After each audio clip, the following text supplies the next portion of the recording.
Hello, beautiful. Welcome to today's conversation where we're going to talk about building healthy boundaries. When you are a mother, spouse, or working, this can be the toughest thing to do, but it is necessary to protect your mental peace. Let's talk about it. I am your host, Shannon Martin, and welcome to today's episode of This Thing Called Wellness. I was never one to set boundaries. Remember, I'm a reformed people pleaser, aka supermom here, right? I just didn't know how to not be there for someone, especially my family. I always picked up when someone called. If I was needed, I did my best to help out. I planned events, trips, you name it, your girl did it. When I enjoyed it, I truly did until I didn't. When I began to notice that something wasn't quite right with me, I went to my doctor and told them what was going on with me. And it was always explained away.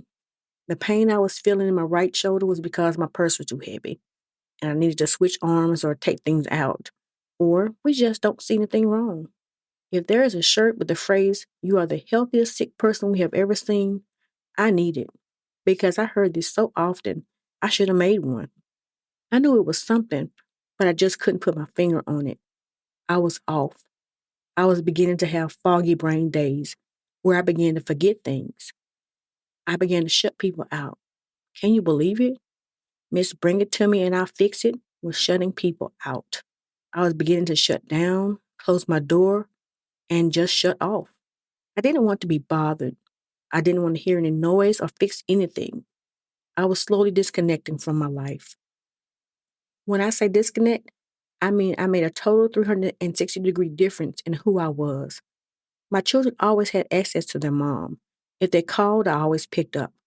I wanted them to know that I would always be there if they needed me. The same was true of my mother before she passed, and of my brother. I was here to listen, to chat, or whatever they needed. Once my depression set in, I disconnected, and I didn't understand why. Boundaries are the distance at which I can love you and me simultaneously. Prentice Hemphill. During therapy, I learned about setting boundaries. At first, I thought it was a curse word. A boundary? What the heck is that about? But what I learned was that by shutting my door and disconnecting, I was setting boundaries. There are all kinds of books and articles about how to set boundaries, but I hadn't read any of them. I didn't talk to my family about it. I didn't warn them that it was coming. I simply closed the door. If it wasn't serious, I told my kids to call their dad. This is basically it. You just have to close the door to what is draining you. I learned that no really is a whole sentence. Who knew? And it's okay to not be there for everyone all the time. I learned that it was okay to not answer the phone when the kids or mom called. They would figure it out.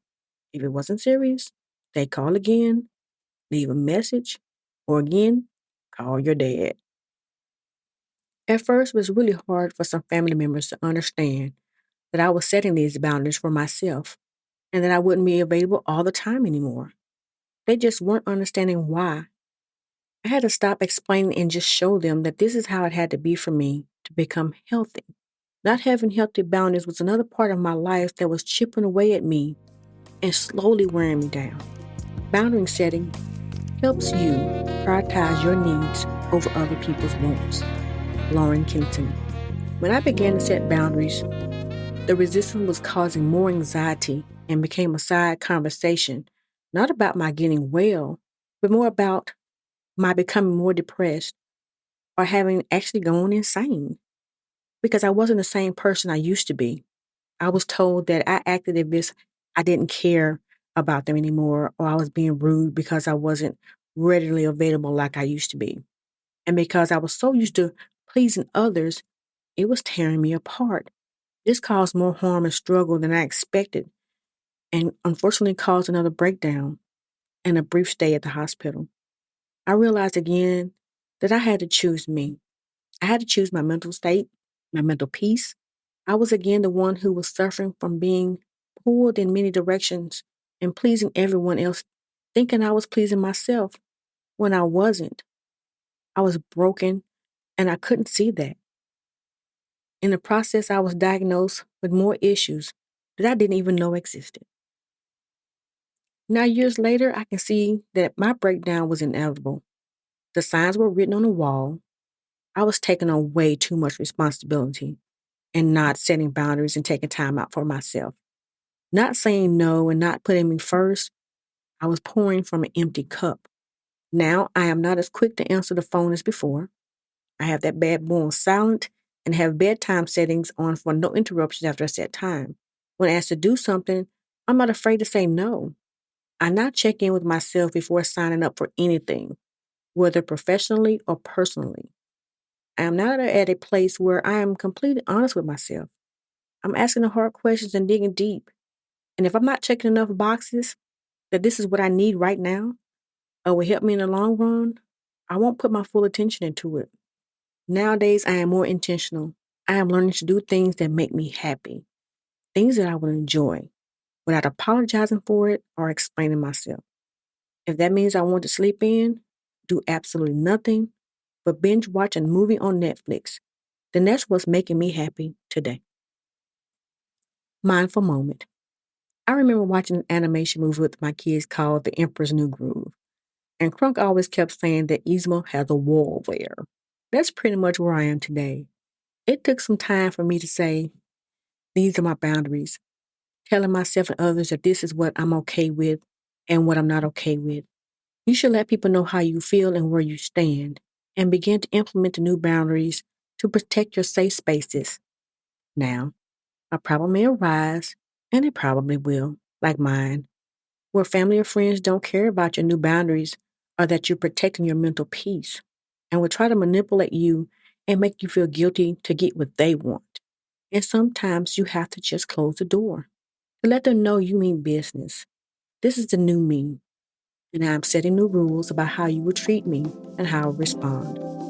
But this has to be done consistently, completely carving out time for you. Ask yourself, is this interfering with my mental peace? If so, draw your line in the sand, stick to your guns, and take it one boundary at a time. I hope you have enjoyed this week's conversation. I'm your host, Shannon Martin. Join us next Wednesday when we talk about preventing emotional exhaustion. If you enjoyed today's episode, please share with someone you think would like to join the conversation. Disclaimer: I am not a licensed mental health professional. The information provided here is for general informational purposes only and should not be considered a substitute for professional mental health advice, diagnosis, or treatment. If you need help, please consult a qualified mental health professional.